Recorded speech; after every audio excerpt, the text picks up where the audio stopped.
Bar Lassiter was a young man. He lived with his parents and an elder sister near Carthage, in the state of Tennessee. The Lassiters were simple farmers. Their farm was small and the family was poor. They did not have enough money to own slaves. But although they were poor, the Lassiters were never hungry. They grew enough food for themselves. When the Civil War began, Bar was 22 years old. The war divided many families. Children disagreed with their parents and grandparents. Nieces and nephews disagreed with their uncles and aunts. Sisters, brothers and cousins disagreed with each other. Most people in the northern states believed that slavery was wrong. Many Southerners had owned slaves for many years. They did not want the government in the North to tell them what to do. Bar Lassiter supported the Unionists.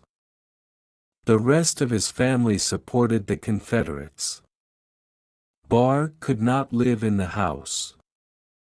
And he did not want to fight for the Confederate Army. He wanted to join the Union Army. When he left the farm, Bar's family did not try to stop him. And they did not say goodbye. Bar joined the Union Army and became a cavalryman. The two armies fought in the northern states and then the southern states. Bar did not return to Carthage for 2 years.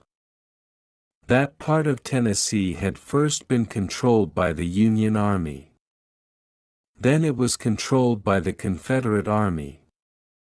Now the Unionists were in control again. Many farms and plantations in the South were destroyed. A terrible battle had been fought near Carthage. Many men from both armies had been killed. Bar spoke to his commanding officer. "Sir, my home is near here," he said. "I want to see my family. May I visit them?" "You can have 2 days' leave," the officer replied. Bar Lassiter walked across the fields near Carthage, toward his home. It was late in the afternoon when the young man reached his family's farm. The shadows were becoming longer and darker. Before he reached the farmhouse, the sun had set. "Will my family welcome me?" he asked himself. "I've been away for 2 years. Have they changed their minds about the war? War changes many things. I've seen and done many terrible things. I'm only 24, but I feel like an old man." The moon was now shining in the dark sky. Bar walked up to his home.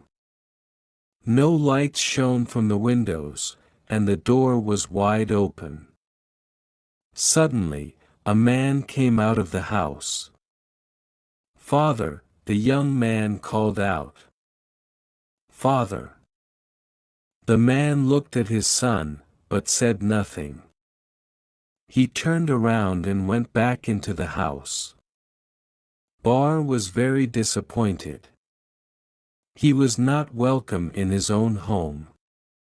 But he entered the house, and went into the kitchen.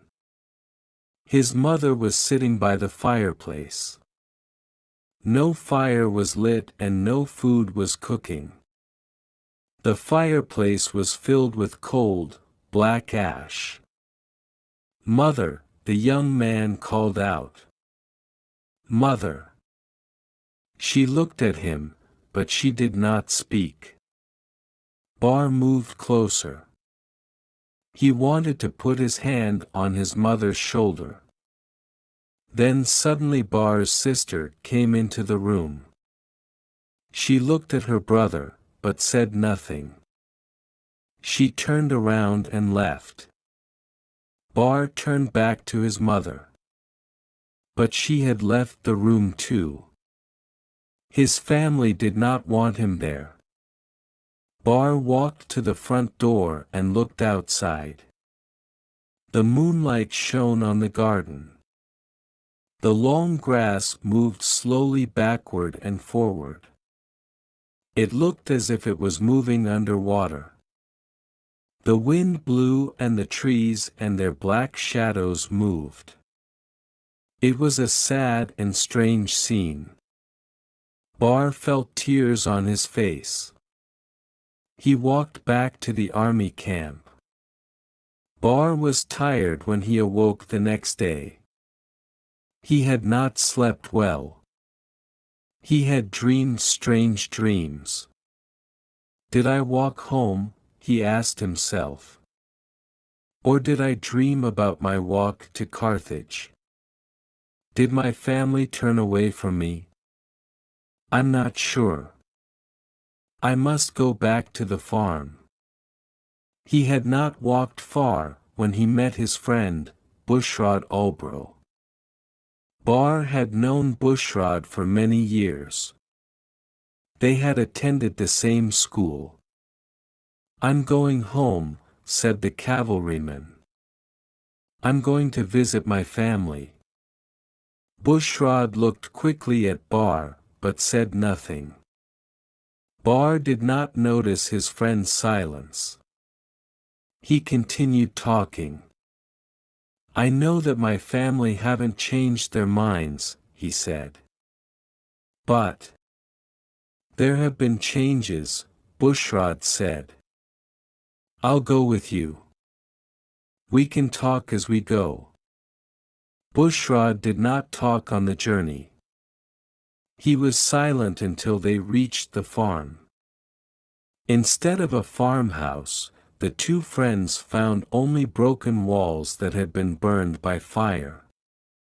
All the doors, windows and furniture had burned. They had become black ash. Bar stared in astonishment. I didn't know how to tell you the truth, said Bushrod. Year ago, there was a battle here. Your house was hit by Yankee shells. There was a fire. And my family, where are they? They're in heaven, I hope, replied Bushrod. They were all killed when the house was destroyed.